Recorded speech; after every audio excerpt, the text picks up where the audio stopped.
ایک اور بڑی پیاری حدیث پاک، پیارے آقا علیہ الصلوۃ والسلام نے اپنی پیاری صاحبزادی خاتون جنت بی بی فاطمہ الزہرا رضی اللہ تعالیٰ عنہ سے فرمایا، اپنی اے فاطمہ اپنی قربانی کے پاس موجود رہو، کیونکہ اس کے خون کا پہلا قطرہ گرے گا اور تمہارے سارے گناہ معاف کر دیے جائیں گے۔ قربانی کے وقت قربانی کے پاس موجود رہنا ہے۔ ہاں اب یہاں یہ سمجھ لیجئے کہ قربانی کس پر واجب ہے، اور واجب ہوتے ہوئے اگر قربانی نہیں کرے گا تو پھر وہ گناہ گار ہوگا۔ بلکہ فتاوی امجدیہ میں ہے کہ اگر کسی پر قربانی واجب ہے اور اس وقت اس کے پاس پیسے نہیں ہیں تو قرض لے کر یا کوئی چیز فروخت کر کے بھی قربانی کرے، یہ ضروری ہے۔ ٹھیک ہے، اچھا واجب کس پر ہے؟ اب یہ سمجھ لیتے ہیں کہ قربانی واجب ہونے کے لیے کتنا مال ہونا چاہیے۔ ہر بالغ مقیم یعنی مسافر نہ ہو، مقیم ہو، مسلمان مرد و عورت مالک نصاب پر قربانی واجب ہے۔ اب مالک نصاب کون ہوتا ہے؟ اصل چیز تو یہ سمجھنی ہے نا، عقل والا ہو، پاگل نہ ہو، بالغ ہو اور مقیم ہو۔ اب مالک نصاب کون ہے؟ مالک نصاب ہونے سے مراد یہ ہے کہ اس شخص کے پاس 52.5 تولہ چاندی یا اتنی ہی مالیت کی رقم یا اتنی مالیت کا تجارت کا مال یا اتنی مالیت کا حاجت اصلیہ کے علاوہ سامان ہو۔ آلموسٹ سمجھ لیں کسی کے پاس اتنے پیسے ہوں یا اتنا مال تجارت ہو، سونا چاندی ہو، یا اپنی حاجت اصلیہ ضرورت کی چیزوں سے زیادہ سامان ہو گھر میں یا کہیں پر، تو اب اس پر، اور جو اگر اس پر جو قرضہ ہو وہ مائنس کرنے کے بعد تو پھر اس پر یہ نصاب باقی رہے گا، تو یہ جناب قربانی اس پر واجب ہو جائے گی۔ قربانی کے دنوں میں اگر یہ اتنے پیسے ہیں تو اس کو قربانی کرنی ہوگی۔ اب اس میں ایک اور غلطی لوگ کیا کرتے ہیں، پورے گھر کی طرف سے ایک قربانی کر دیتے ہیں، ایک بکرا لے آئے۔ نہیں، ہاں اگر آپ مالک نصاب ہیں، آپ پر ہی قربانی واجب ہے تو پھر ٹھیک ہے، آپ ایک بکرا کر لیں یا قربانی بڑے جانور میں ایک حصہ کر لیں۔ لیکن اگر آپ پورے گھر والوں کی قربانی کرنا چاہتے ہیں تو پھر سب کا حصہ الگ الگ ہونا چاہیے۔ ایسا نہیں ہو سکتا کہ ایک بکرے میں 4 لوگ حصہ ملا لیں تو کسی کی بھی قربانی نہیں ہوگی، یاد رکھیے گا۔ ٹھیک ہے، بڑے جانور میں 7 حصے ہوتے ہیں، بلکہ یہاں تو میں مشورہ دوں گا جن کو اللہ نے نوازا ہے وہ اپنے گھر والوں کی، اپنے بچوں کی بھی قربانی کریں۔ نابالغ بچوں کی قربانی واجب نہیں ہے، مگر اللہ نے دیا ہے تو کرنی چاہیے۔ ہاں بالغ افراد کی قربانی کریں گے، آپ اپنی زوجہ کی کر رہے ہیں، اپنے بالغ بچوں کی کر رہے ہیں، بھائی بہنوں کی کر رہے ہیں، والدین کی کر رہے ہیں، تو ان سے اجازت لینی ضروری ہوگی کہ بھائی آپ کی قربانی میں کر رہا ہوں۔ اجازت لیں گے تو پھر ان کی قربانی ہو جائے گی، یا پھر انڈرسٹوڈ ہے ان کو کہ بھائی ہر بار آپ ہی کرتے ہیں، ان کو سب کو پتا ہے ہماری قربانی بھائی یا ابو کرتے ہیں، تو پھر بھی انڈرسٹوڈ ہے تو ٹھیک ہے۔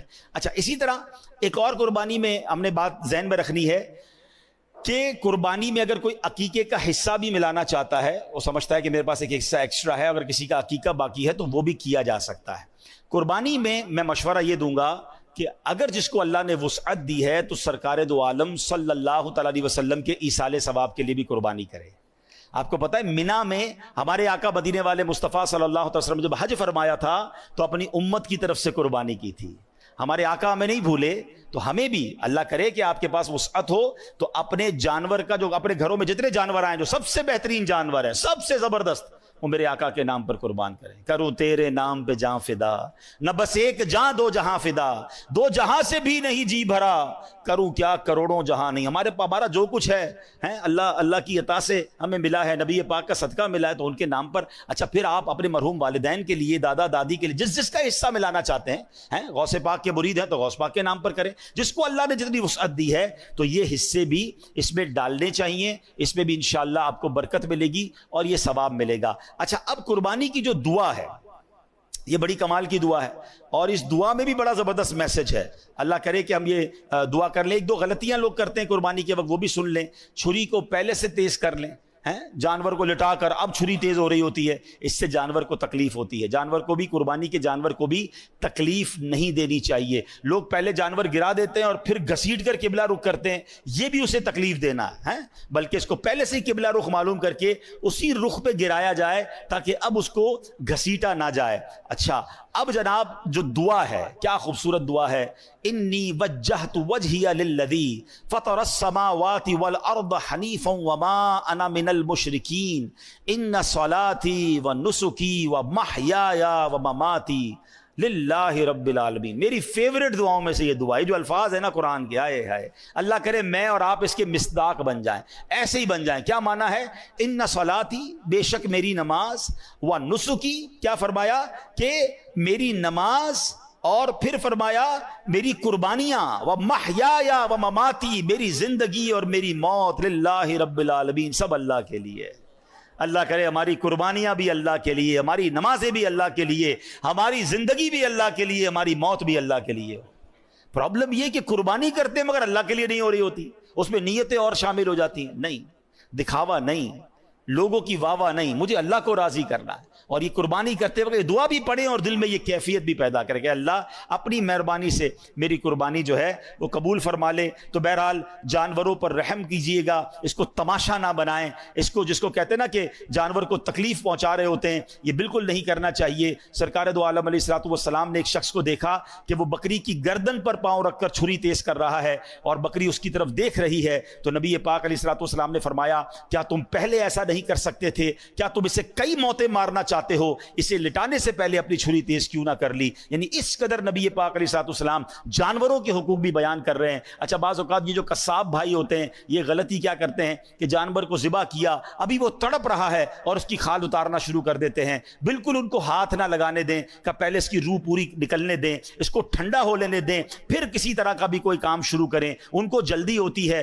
یہ سخت اذیت دینا ہے کہ ابھی تو وہ ذبح ہوا ہے، اس کو ٹھنڈا ہو لینے دیں. جب بالکل آپ کو لگے کہ اس کی روح نکل گئی ہے، وہ ٹھنڈا ہو گیا ہے، اب اس کو جناب اس کا جو بھی گوشت وغیرہ یا کھال وغیرہ پر کام کرنا ہے وہ کریں. تو یہ بھی آپ نے قصاب سے یہ معاملہ کرنا ہے. آخری بات کہہ دوں، جو ایک بڑی غلطی لوگ کرتے ہیں کہ جب جانور کو ذبح کرتے ہیں، یاد رکھیے جانور کو ذبح کرتے وقت جو بھی ذبح کرے گا اسے بلند آواز سے بسم اللہ اللہ اکبر پڑھنا ہے. جان بوجھ کر نہیں پڑھے گا تو وہ جانور ذبح ہی نہیں ہوگا، حلال ہی نہیں ہوگا. ٹھیک ہے؟ اب اس میں غلطی کیا ہو رہی ہے کہ لوگ کہتے ہیں ذرا ہم بھی چھری گھمائیں گے. اچھا، ہم ہوتے اناڑی ہیں، ہمیں ویسی چھری گھمانا آتی نہیں ہے. تو اگر آپ نے چھری آپ نے بھی ہاتھ لگایا ہوا ہے یا آپ بھی ساتھ ذبح کر رہے ہیں، 2 افراد یا 3 افراد، تو سب مل کر پھر بلند آواز سے بسم اللہ اللہ اکبر کہیں گے. ایک نے کہا اور ایک نے نہیں کہا تو یہ درست نہیں ہے. جتنے لوگ ذبح میں شامل ہیں، جو ذبح کرنے میں شامل ہیں، ان سب نے تکبیر بلند آواز سے پڑھنی ہے. اچھا، اب بدقسمتی سے کراچی میں ایک بڑا مسئلہ ہے کہ کئی لوگوں کے منہ میں پان گٹکا ہوتا ہے اور یہ قصاب بھائی بھی بعض اوقات کھا رہے ہوتے ہیں. تو پہلے چیک کر لیں بھائی کہ اگر ان کے منہ میں پان گٹکا ہے تو ان کی تو آواز ہی نہیں نکلے گی. اور ہم لاکھوں روپے کا جانور لے کر آئیں اور وہ ذبح صحیح ہوا کہ نہیں ہوا، تو پانی وانی پلا دیں، پہلے ان کو چائے پلا دیں تاکہ منہ ان کا صاف ہو جائے. اور ان کو بھی بار بار کہیں کہ آپ نے ذبح کے وقت بلند آواز سے تکبیر پڑھنی ہے. اور اگر آپ ساتھ ذبح کر رہے ہیں تو آپ بھی تکبیر پڑھیں. اللہ کریم سے میں دعا کرتا ہوں رب کریم سب کی قربانیوں کو اپنی بارگاہ میں قبول فرمائے. آخر میں عرض یہ ہے، قربانی ضرور کیجئے، اللہ کے لیے کیجئے، مگر اپنی قربانی کی کھالیں دعوت اسلامی کو دیں.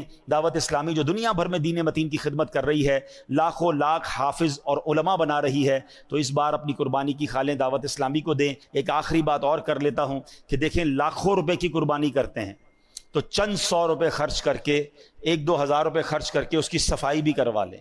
ہیں لاکھوں روپے کا جانور ذبح کیا، روڈ پہ اپنا گوشت اندر لے گئے، سارا خون اور ساری جو علائشیں گندگی ہیں وہ لوگ روڈ پہ چھوڑ جاتے ہیں اور جناب اس سے بیکٹیریا پھیلتے ہیں، اس سے جراثیم پھیلتے ہیں، اس سے تعفن ہوتا ہے. اتنی خوبصورت سنت ابراہیمی ہے مگر 1-2 دن بعد گلیوں سے بدبو آ رہی ہوتی ہے. تو یہ کتنی عجیب بات ہے، جب آپ لاکھوں روپے جانور پر اور ہزاروں روپے کسائی کو دے سکتے ہیں تو بھائی صفائی کرنے والے کو بھی 1000 روپے دے دیں کہ بھائی یہ پوری روڈ یا پورا علاقہ اچھے طریقے سے صاف کر دو. یہ میرا وطن ہے، یہ آپ کا وطن ہے، یہ سڑکیں بھی ہماری ہیں، یہ محلے بھی ہمارے ہیں. تو پلیز ایسا نہ کریں. اس بار اپنی قربانی ضرور کیجئے. تو جہاں جہاں پاکستان میں آپ قربانی یا دنیا میں کریں، جانور ذبح کرنے کے بعد اس کی بقیہ علائشوں کی صفائی کی ذمہ داری بھی ہماری ہے. ہم حکومت کو برا بھلا کہتے ہیں، جناب ان کی گاڑیاں نہیں آئیں، وہ کیا کریں گے، کتنی جگہوں پر جائیں گے. ہم خود اپنا خیال رکھیں نا. اپنا گھر صاف کر لیا، روڈ خراب کر دی، تو روڈ کو بھی صاف کریں تو انشاءاللہ اس کا بھی اجر ملے گا. اللہ پاک عمل کرنے کی توفیق عطا فرمائے. صلو علی الحبیب.